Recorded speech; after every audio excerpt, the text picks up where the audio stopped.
여러분, 해경왕이라는 게 있습니다. 해경왕. 뭡니까? 해경왕.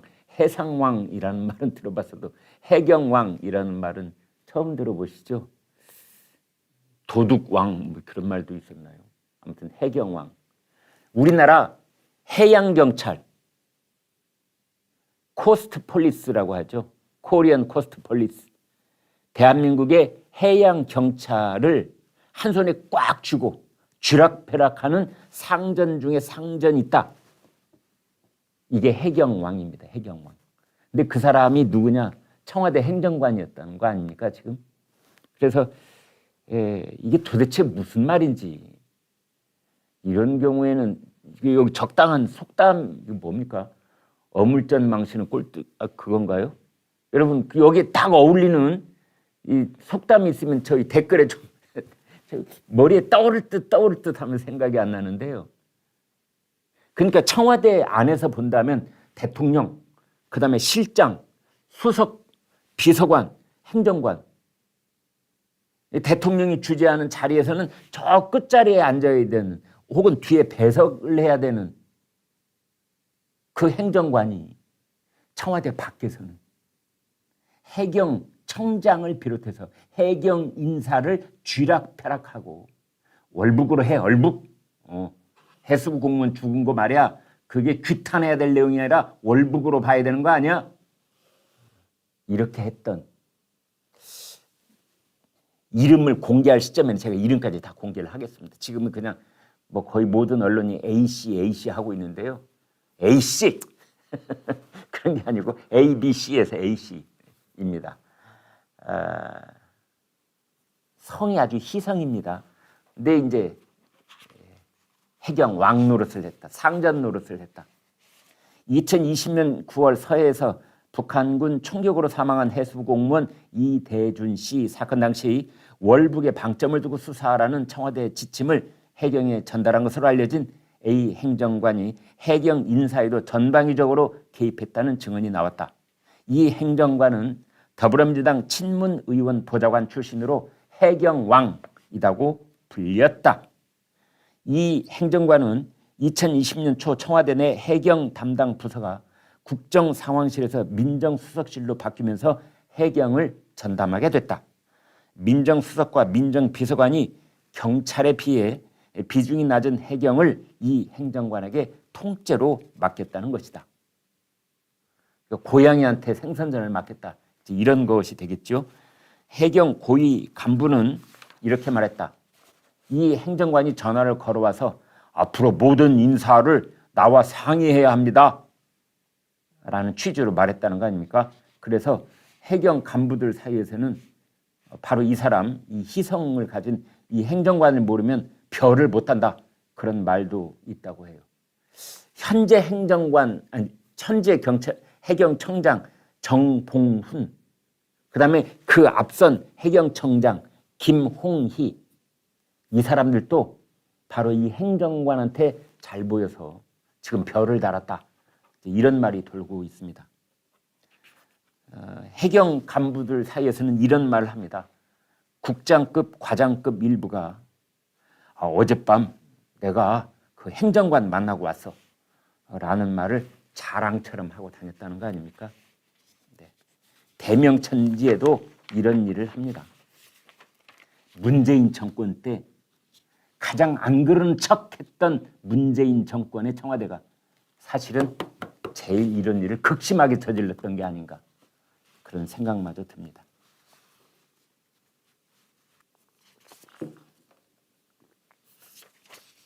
문재인 정권 때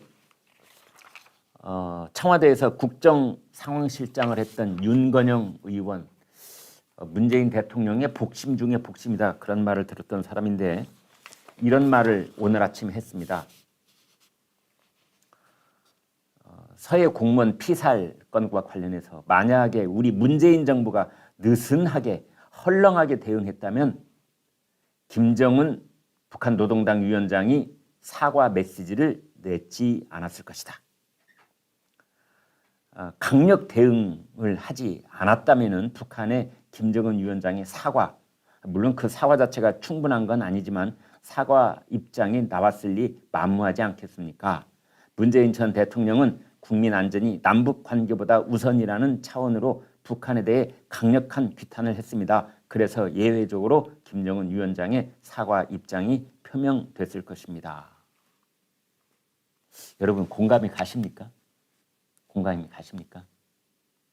문재인 대통령이 강력하게 항의를 해서 김정은 위원장이 사과를 했다? 저는 그렇게 보지 않습니다. 왜냐하면 문재인 대통령은 그 북한 어민 두 사람, 교순 의사를 밝힌 어민 두 사람도 강제로 송환해서 보냈잖아요. 눈 가리고 국정원이 호위해가지고 판문점 통해서 올려 보냈잖아요. 그때 이제 부산에서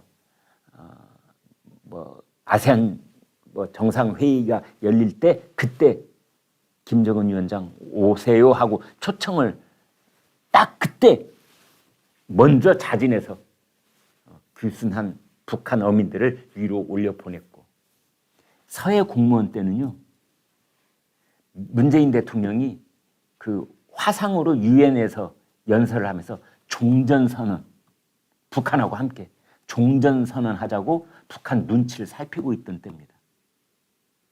그런데 지금 윤건영 의원이 나와가지고 강력 규탄을 하고 대응을 했다고요? 뭔가 좀 어색하죠? 그렇지 않습니까? 우리나라 해수부 공무원이 해상에서 총격을 당하고 불태워졌을 그때 문재인 대통령 잠을 잤거나 아니면 새벽 1시 반쯤 일어나서 이제 텔레비전으로 자신이 유엔 총회에서 연설하는 그 화상 장면을 보고 있었다고 지금 하는 거 아닙니까? 그런데 뭐가 어쩌고 어째요? 강력 대응을 했다? 글쎄 옳시다 입니다. 윤건영 의원이 또 윤석열 대통령의 나토 정상회의 참석과 관련해서 이런 말을 했습니다. 국민의 한 사람으로서 많은 기대를 하고 있는데 조금 위험한 순방이다. 나토라는 것은 유럽의 군사 동맹이지 않습니까? 군사 회의에 솔직히 말하면 지금 막 화염이 가득 차 있는 기름 창고 같은 데를 가시는 거라서 걱정도 많이 됩니다. 참 이런 그 상황 인식도 참 이 사람이 대한민국 국회의원이 맞나 이런 생각이 드는데요. 아니 지금 우크라이나 사태 못 보는 겁니까? 우크라이나에 왜 러시아가 맘 놓고 지금 탱크를 몰고 침공에 들어갔을까요? 나토 회원국이 아니기 때문입니다. 나토 회원국이 될까 봐 그걸 막으려고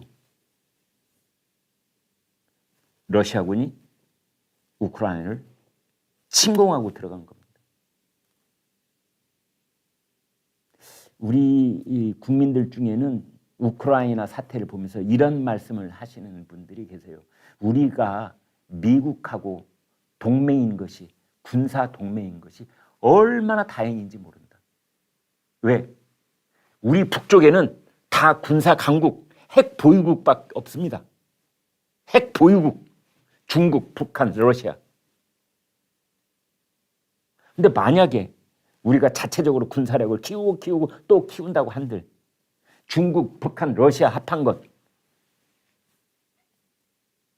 그게 이 비율이 경쟁력이 있겠습니까? 자주국방이 궁극적으로는 우리가 나아갈 길인 건 맞겠지만 지금 상황에서 우크라이나 사태를 보면서 우리 국민들 중에는 미국하고 우리가 혈맹인, 미국이 한국 땅에서 4만 명이 넘게 6.25 때 전사했습니다, 여러분. 미국이라는 나라가 단일 전쟁에서 글쎄요 그렇게 많은 젊은 목숨을 희생한 그 땅이 한반도 땅입니다, 여러분. 동맹이라고 하는 것은 일방적으로 어느 일방이 다른 한편에게 도움을 주는 게 아니라 서로 도와주는 게 동맹입니다. 우리는 만약에 그 입장을 바꾸는 생각한다면 미국 땅이나 미국의 이익이 중대한 침해를 받았을 때 대한민국 군대가 가서 공동의 이익을 지켜줄 수 있어야 그게 진정한 한미 동맹이 되는 겁니다. 혹자는 이걸 너무 기울어지게 생각을 해서 무조건 미국이 우리를 도와주는 것이 동맹이라고 생각하는데 그렇지는 않습니다. 그럼에도 불구하고 아무튼 6.25 이번 주에 우리가 6.25를 막 통과하고 있기 때문에 더더욱 그런 생각이 듭니다. 그런데 윤건영 의원은 나토에 간 윤석열 대통령을 보고서 군사회의라고 그랬어요. 나토를. 북대서양 조약기구 이걸 군사기구 군사회의다 이렇게 말하는 사람 처음 봅니다. 바르샤바 조약기구 나토 물론 이런 대응적인 성격이 있고 냉전 시절에 만들어진 기구이기는 합니다만 그것을 오늘날에도 군사회의다. 화염이 가득 찬 기름창고다. 헐.